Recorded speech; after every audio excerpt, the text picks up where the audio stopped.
thank you very much for having us. No problem at all. We're doing nothing for 10 months now. Yeah. Yeah, so do we. We can say the same thing here. Listen, Mr. Allen, after reading your book, one is impressed by your memory. So I can't help but start asking a classic Dick Cavett question that he posed 50 years ago to you. What did you have for breakfast? A large OJ, which I made myself, an orange juice, 8 ounces. Some vitamin C, vitamin E, a Theragram multivitamin, some roast pork fuyang on a bed of lettuce, and I had some white bread that I soak in warm water all the time because I like it. It's easier to chew. And now I have my breakfast is a different breakfast because I'm 85 years old, and I have a glass of prune juice and a cup of tea, English breakfast tea, and an English muffin with marmalade on it. And that's it. Mr. Allen, how long did it take to write Apropos of Nothing, and how many times did you rewrite it? It didn't take so long to write it because, unlike a work of fiction, you know all the information. If I'm writing a work of fiction, you're constantly troubled by where the plot is going and where the characters are going, and have all kinds of problems where things don't work. But when you're writing about your own life, you know exactly where everything is going and what happened. And so it didn't take me long to write it, but I'm a compulsive rewriter.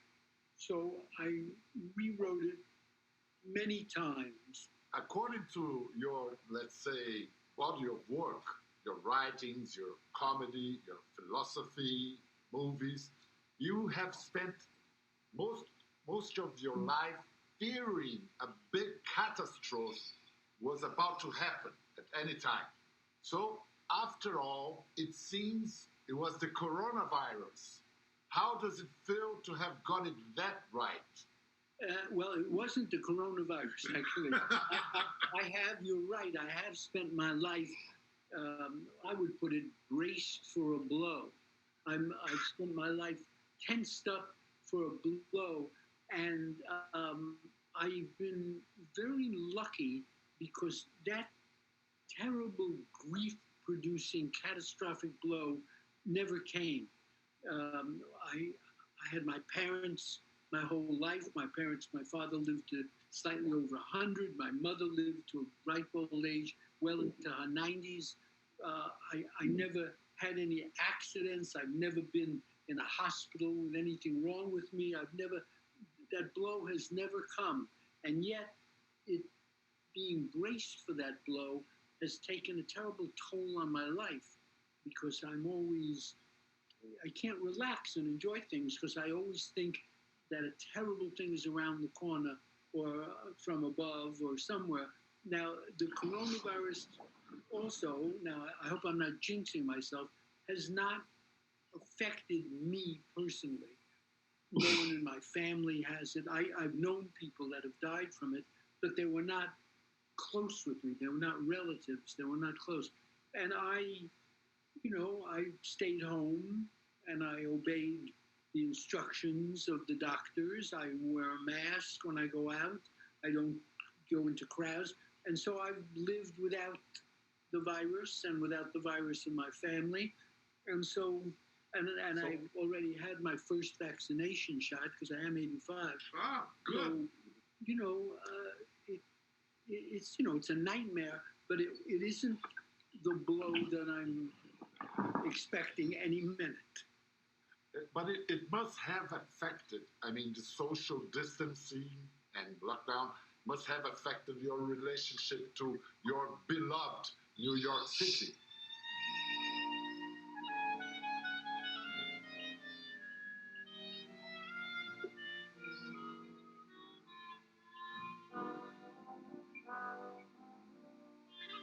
Chapter 1. He adored New York City. He idolized it all out of proportion. He romanticized it all out of proportion. Yeah. To him, no matter what the season was, this was still a town that existed in black and white and pulsated to the great tunes of George Gershwin.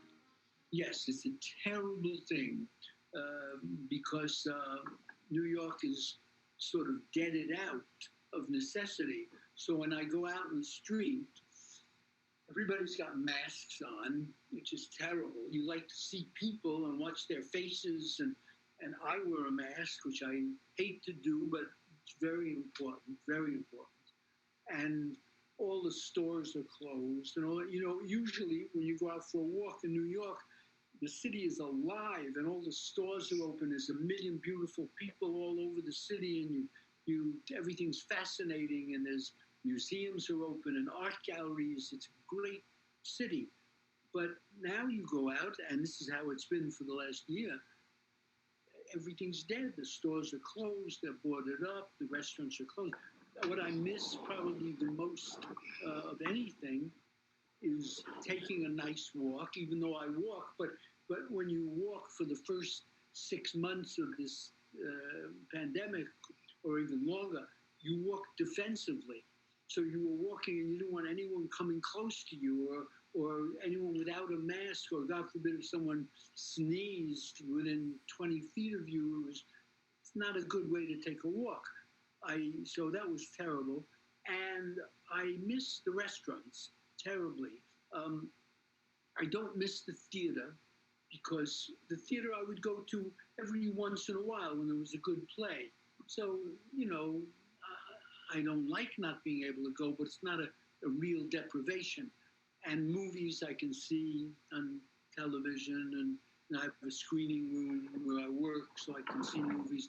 But at the end of the day, after I'm through writing and practicing my clarinet and doing my exercise, I like to go out in the evening with my wife to a nice restaurant and meet friends and chat and have dinner and talk to them and then come back home. Not only New York, but Paris, Rome, London, they have been characters essential to some of your plots. And here is a Carioca, a guy from Rio de Janeiro speaking. So about 10 years ago, there were persistent rumors that you would make a movie in Rio de Janeiro. Well, I do have to say that one of the main sources for this was a politician, Rio's mayor.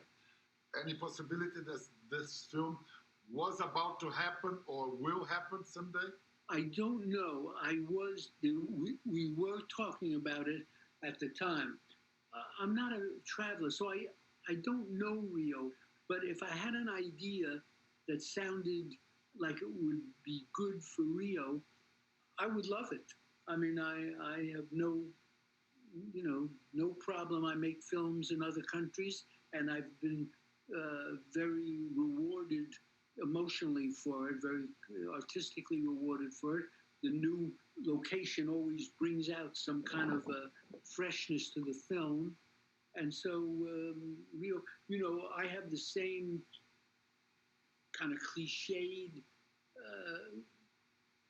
image of Rio that I got from the early 1940s movies. When you used to see Rio in those movies, it was magical and charming, and it was, a set of charming romantic actors that would fly down to Rio and have a weekend there, and they fall in love, and they get in trouble and go into the wrong hotel rooms, and that was my image of Rio. I'm sure it's very different. But the commonplace, Carmen Miranda, and Carmen Miranda appears in Radio Days. O tico-tico tá outra vez aqui. O tico-tico tá comendo meu fubá. Se o tico-tico tem que se alimentar, que vai comer umas minhocas no pomar mais fubá. And you also, you're fond of Brazilian music. There's Tom Jobim, desafinado in whatever works. And you mentioned once that Epitaph of a Small Winner by Machado de Assis was one of your five favorite books. Yeah. How did you come across it, and what makes it so special? I never heard of him at first, Didn't know him. I'm not a big reader. And then a lady that I didn't know sent me his book in the mail and said, "You would like this book. I can tell from your sense of humor, your movies that you would like it." And I, thought it was another book, and I started to read it, and I found it to be a completely enchanting novella, small novel. It was just great. And I read some of his short stories, and I read another book of his, and he was just a genius, just a wonderful writer. And as Susan Sontag had pointed out in her introduction to his book, a preface to his book, that he was totally modern in his feel. When you read his work, it could have been written yesterday. Ahead of his time. And that lady did me a great favor by sending me the book. And apropos of nothing, you state, when asked which character in my films is most like me on the screen, you only have to look at Cecilia in Purple Rose of Cairo.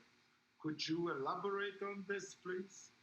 Well, Cecilia in Purple Rose of Cairo has a terrible life, and she lives for going to the movies, and she wants very much to be in the movie, in that reality. It's not a reality, in that fantasy world, and to leave the real world. Well, I feel, and always have felt the same way, that the world is a very sad, tragic, brutal place, that existence is always a fight, a struggle, terrible, and I have a very dim view of life in general, human existence.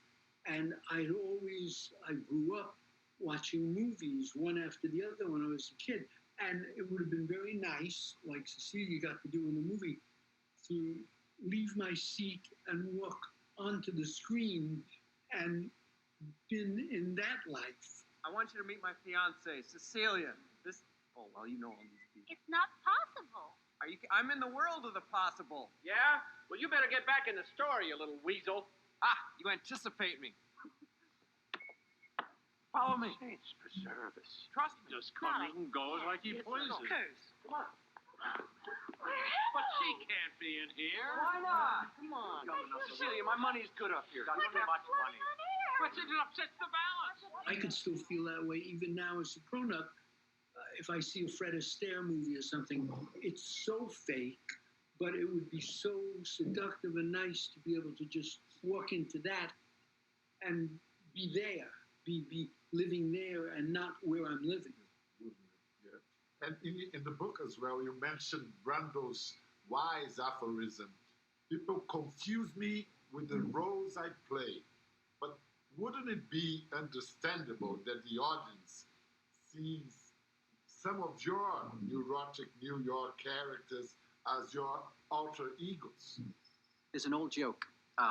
Two elderly women are at a Catskill Mountain resort, and one of them says, "Boy, the food at this place is really terrible." The other one says, "Yeah, I know, and such small portions." Well, that's essentially how I feel about life. Full of loneliness and misery and suffering and unhappiness, and it's all over much too quickly. Yes, I can understand it. Comedians that came before me on the screen didn't look like they looked in real life. W.C. Fields or Charlie Chaplin or Harold Lloyd, Buster Keaton, Charlie Chaplin did not look like that tramp. He looked very different. I look the same way. I wear what I wear in life on the screen, and I play a character that is not too far from my real life character, but on the screen, the roles I've played have been very exaggerated. Otherwise, they wouldn't be funny or interesting. If I just put my real life on the screen, you would go to sleep. It's very boring, and I work all the time and don't do anything, and I'm reasonably competent, and it's nothing. But on the screen, I exaggerate it, so I dress the same, and I play characters that I know I can play a teacher, a doctor, there's certain roles I wouldn't be believable as a policeman, but I'm believable on certain roles, and I play that, and people think that it's me, but it isn't. I'm quite different. On the screen, I'm clowning around to get laughs. In real life, I'm just a boring person that not particularly entertaining. You created very surreal and unreal characters, but American reality created Donald Trump. Do you fear that Trumpism has come for good in the landscape of American politics? I don't think so. I think, I knew him very slightly because I directed him in a movie. He was in one of my movies. Look who's here, Donald Trump. What are you working on, Donald? Well, I'm working on buying St. Patrick's Cathedral. Maybe doing a little rip-down job and putting up a very, very tall and beautiful building. Well, that's just wonderful. I never knew why he wanted to be president. Again, I don't know him well at all, but he seemed to me to be someone who liked to go on television, and he liked to play golf, and he liked to, flirt with beautiful women, and he liked to watch football. And I thought to myself, my God, when he was running, I thought, why do you want to be president? There's so many terrible things you'll have to deal with, war and illness and famine and politics, and but so I could never understand. But I think he did it, and he got it out of his system, and he'll probably go on and want to have fun on the golf course, or relax and not have to go back to. And I think it was a passing phenomenon. He was so beautiful in that black dress, really. Don't do that. Why not? Because it's over, we both know it. Woody Allen namorou a atriz Mia Farrow por 13 anos e 13 filmes. Quando eles começaram sua relação, Mia tinha 7 filhos, incluindo os adotados Sun-Yi, Dylan e Moses. Mais tarde, o cineasta também adotaria Dylan e Moses. Allen e Mia ainda se tornariam pais biológicos de Ronan, embora a atriz já tenha insinuado que o verdadeiro pai dele seja o cantor Frank Sinatra, com quem ela tinha sido casada anos antes. Em 1992, Mia descobriu que Woody estava tendo um caso com Sun-Yi, filha adotiva dela, que tinha 22 anos. Meses depois, Dylan, então com 7 anos, disse à sua psiquiatra que foi abusada por Allen, seu pai adotivo. O cineasta sempre negou a acusação e afirmou que Dylan foi manipulada por Mia. 2 investigações independentes, rigorosas, concluíram que não houve abuso. Em 2014, Dylan, filha adotiva de Mia e Allen, já adulta, escreveu uma carta aberta e deu uma entrevista em que reafirmava as acusações de abuso na infância contra o cineasta, dando mais detalhes do suposto ato. Ronan, que tinha se tornado jornalista e, aliás, tinha sido um dos primeiros a denunciar os abusos sexuais do produtor americano Harvey Weinstein, ficou ao lado da irmã. Mas outro irmão, Moses, rebateu as acusações num artigo que apontava incongruências no relato de Dylan e denunciava a manipulação feita por Mia Farrow. A segunda onda de acusações contra Allen teve sérias consequências em sua carreira. Uma produtora quebrou o contrato para uma série de filmes a serem dirigidos por ele, uma editora desistiu de publicar seu livro e vários atores se recusaram a trabalhar com o cineasta. At the end of your book, you say you regret having taken so many pages to talk about the abuse accusations against you, but you believed you couldn't avoid it, you had to do it.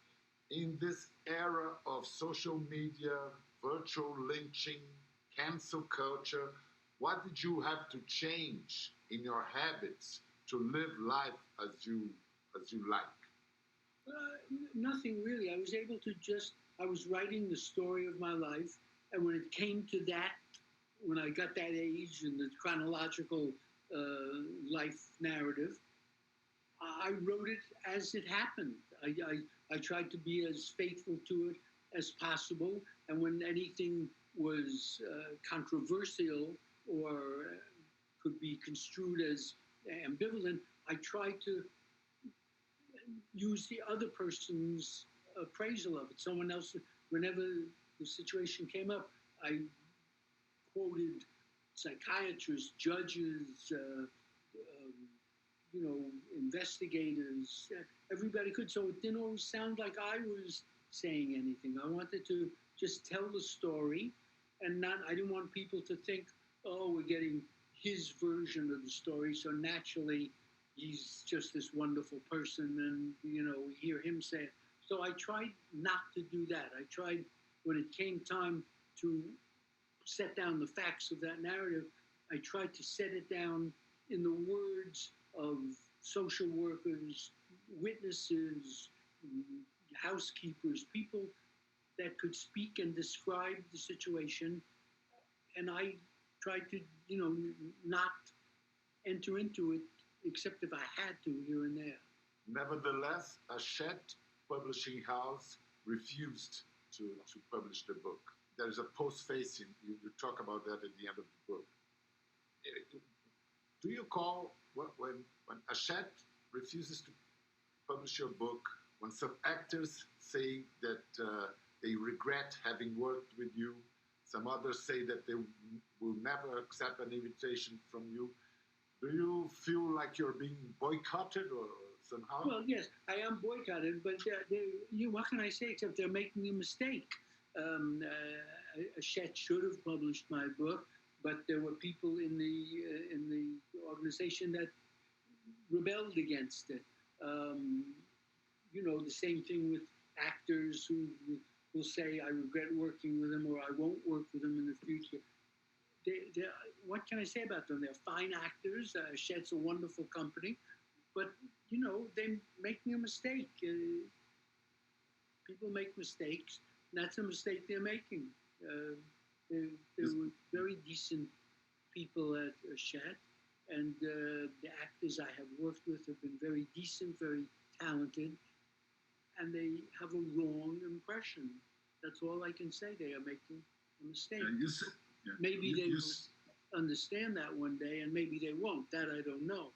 But that is my perspective on it. You say Mia Farrow took advantage of the legitimate movement, Me Too, to make a target out of you. And the same Me Too helped jailing a real abuser, Harvey Weinstein.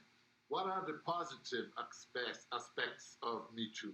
Well, I think the basic thrust of Me Too is quite good, that they want to fight against the exploitation, the unfair exploitation of women by men that can exploit them. And to the degree that they are able to make progress with that, I think it's a very good thing.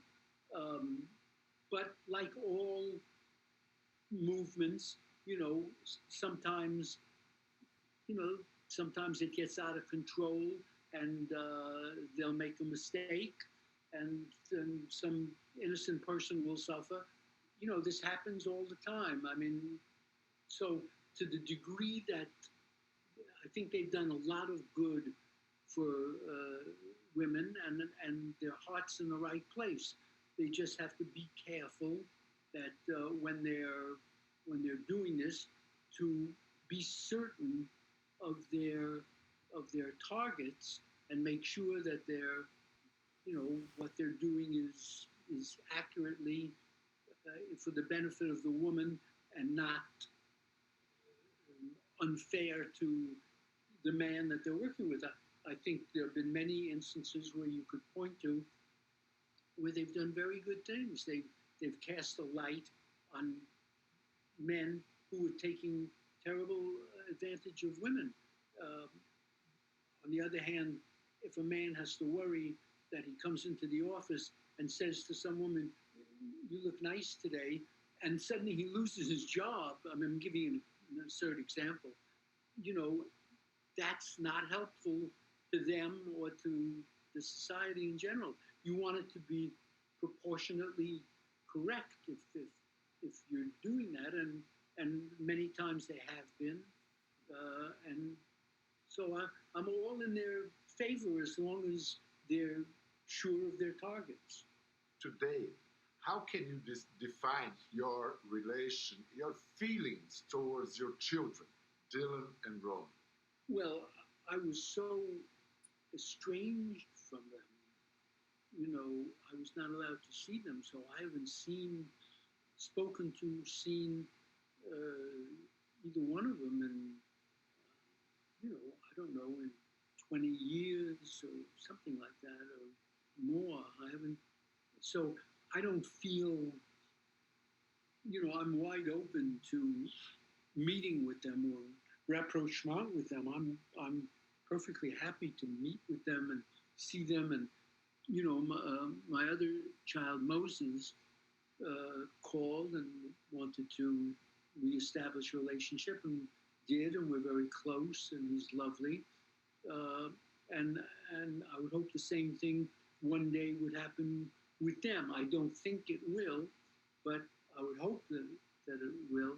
But I you know, what can one say? I wouldn't recognize the girl if I saw her on the street, because I haven't laid eyes on her in, you know, whatever, 25 years, something like that. And I only know Ronan from photographs, and I haven't seen him in over 20 years. You guys got to tell me, why is there so much human suffering? This is unanswerable. Is there a God?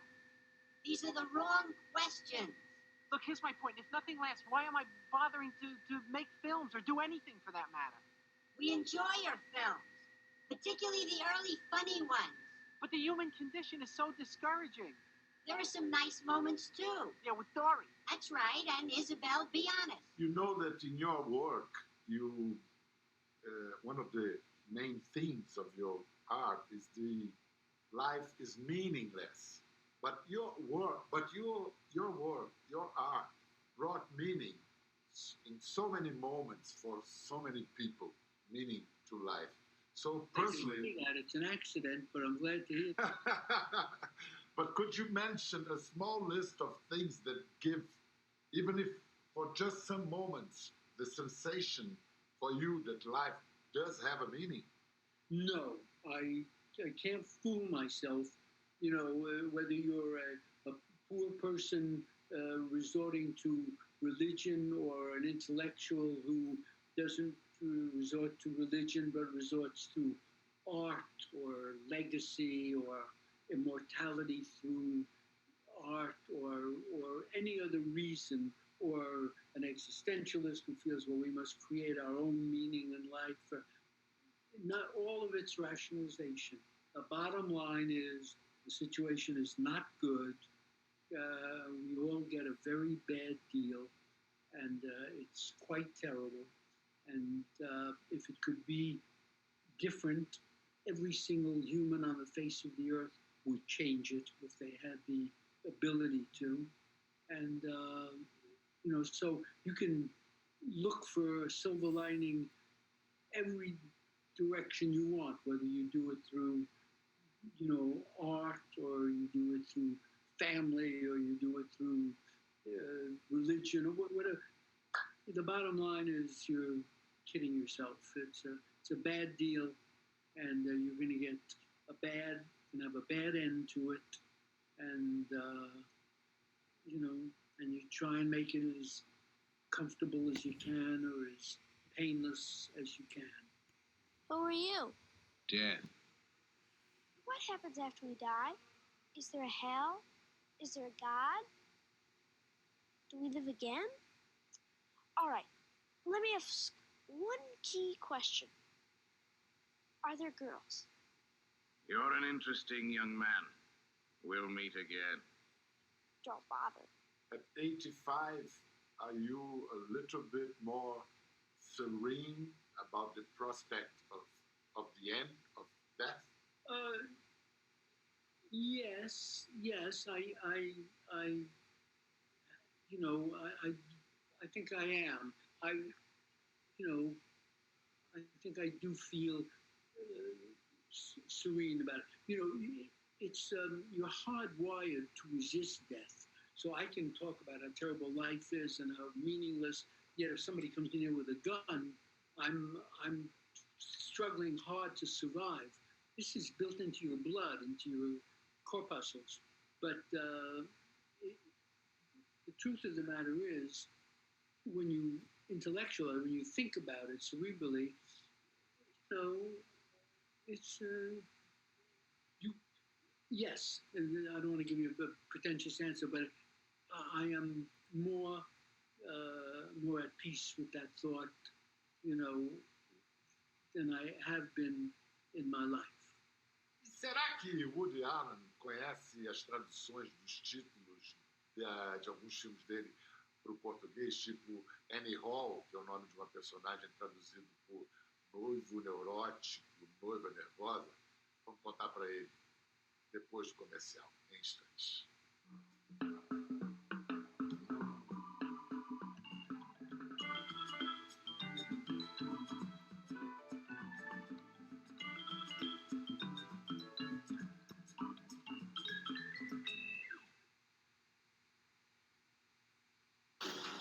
Quinta. O misterioso atentado ao vice-governador deixa Custódio em alerta. Será que era para mim? Não. Isso foi planejado. Eu já sabia quem estava no carro. E ele quer uma resposta rápida. O fato de acontecido na maré é uma coisa. Não. A decisão já foi tomada. Prepara teus olhos. Quinta. Depois do BBB. Atividade, hein? Segundo episódio de Arcanjo Renegado. Rafael, me respira, cara. Respira.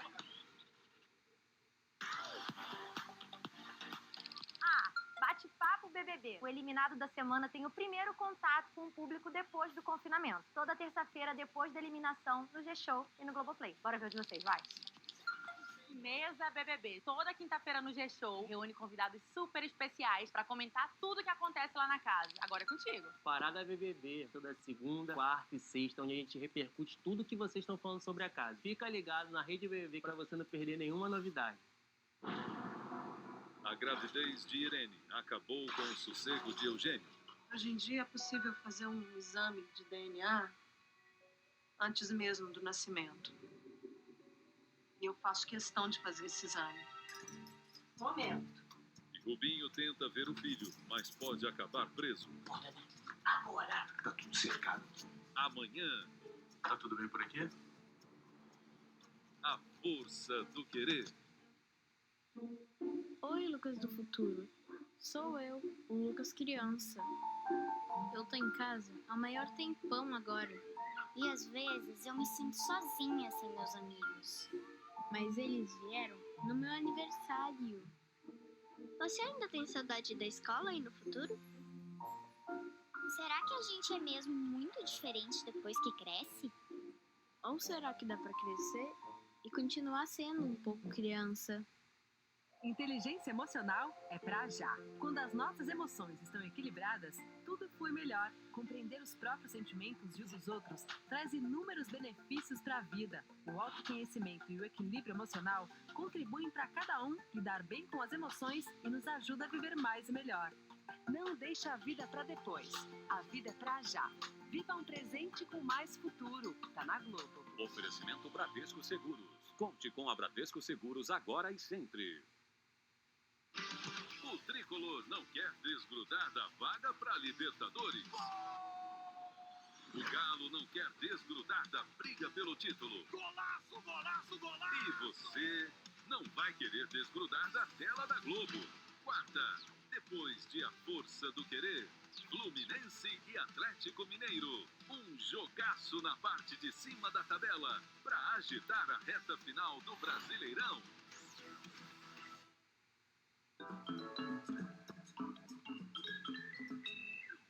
Estamos de volta à nossa conexão direta com Nova York. Woody Allen. Mr. Allen, thank you very much for your time. I would take one more minute to end in a light note. Okay. Do you know that there are some things quite atrocious about your films in Brazil? the translation of the titles. Do you want to know 3 of them, for instance? Yes, I'll tell you about the titles. I always want the titles that I title my things. Some countries title them exactly as I've titled them. Some countries will call me and say, it has no meaning here, it's pointless, so they give other titles. I usually don't like the titles that the other countries give my films, but what can I do about it? If I make up a title and nobody in Brazil has any idea what I'm talking about. Yeah, sometimes here in Brazil they got it right, but sometimes it was quite crazy. Like, Take the Money and Run became a very clumsy robber. Right. Now, Take the Money and Run is a kind of amusing title in English in the United States. A very clumsy robber is totally without any imagination whatsoever. Just says the thing, you know. Yeah. What can I say? If I called it that in the United States, a very clumsy robber, people would still come, but it's a charmless title. What about Love and Death? Famously became The Last Night of Boris Krushenko. Oh, that title was also used in Europe, certain places. To me, Love and Death is a much better title. The last anyhow became Neurotic Groom, Nervous Bride. Can you believe it? Sadly, I do believe it. It's a terrible title. Mr. Allen, thank you very much. It's been a pleasure talking to you. Take good care of yourself. I mean to. And thank you. And, see you again one day. Hopefully. Hopefully, yes. Take care. Okay. Thank you.